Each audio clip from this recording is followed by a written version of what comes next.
नहमदुहु व नसल्ली अला रसूलिहिल करीम। एक सवाल हमारे पास है कि क्या सरकार इमाम हुसैन रज़ी अल्लाह तआला अन्हु की शहादत के रोज़ आसमान से खून बरसा है। इस सवाल से मुख्तलिफ रवायात आई हैं। सुबुल हुदा और रशाद में मार्फतुस सहाबा मौजम कबीर में हज़रत सैयदा उम्मे सलमा रज़ी अल्लाह तआला अन्हा फरमाती इमाम हुसैन रज़ी अल्लाह तआला अन्हु की शहादत के रोज़ घरों और दीवारों पर खून बरसा है। तो आसमान से बिल्कुल खून बरसा है और ये कोई मामूली शहादत नहीं। सरकार इमाम हुसैन रज़ी अल्लाह तआला अन्हु नबी करीम अलैहि सलाम के नवासे थे और नबी करीम अलैहि सलाम ने पहले इसके हवाले से बता दिया था। तो आपकी शहादत की खबर पहले ही मशहूर हो चुकी थी, तो बहुत बड़ा ये वाक़या है। आपकी शहादत से इस्लाम ज़िंदा हुआ, तो बिल्कुल आसमान से खून बरसा है।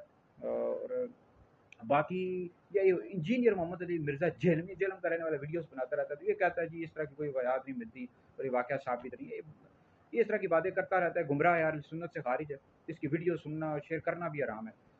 तो इस हवाले से हम इसके हवाले से हम कोई वीडियो तो नहीं बनाते इंजीनियर जेहलमी के हवाले से, लेकिन बहरहाल किसी ने सवाल पूछा है तो हमने बता दिया। तो बहरहाल इंजीनियर मोहम्मद अली मिर्ज़ा जेहलमी इसकी वीडियो भी नहीं सुन सकते, शेयर भी नहीं कर सकते, अहले सुन्नत से खारिज है। नबी करीम अलैहि सलाम के सहाबा पर लान तान करता है, अमीर मुआविया रज़ी अल्लाह तआला अन्हु को बुरा भला कहता है, लान तान करता है, अपनी तरफ से मतालिब बयान करता रहता है, हदीस से और बुजुर्गों पर लान तान करता रहता है। तो बिल्कुल ये गुमराह है, अहले सुन्नत से खारिज है, इसकी वीडियो भी नहीं सुन सकते। तो अहले सुन्नत का है बेड़ा पार असहाबे हुज़ूर नज्म है और नाम हज़रत रसूलुल्लाह की। अहले सुन्नत का ये अकीदा है कि अंबिया अलैहिस्सलाम के बाद सबसे अफजल अबू बकर हैं, फिर उमर है, फिर उस्मान है, फिर अली है। तो शख्स मौला अली को अबू बकर उमर से अफजल बताया, तो शख्स गुमराह बद्दीन है और अहले सुन्नत से खारिज है।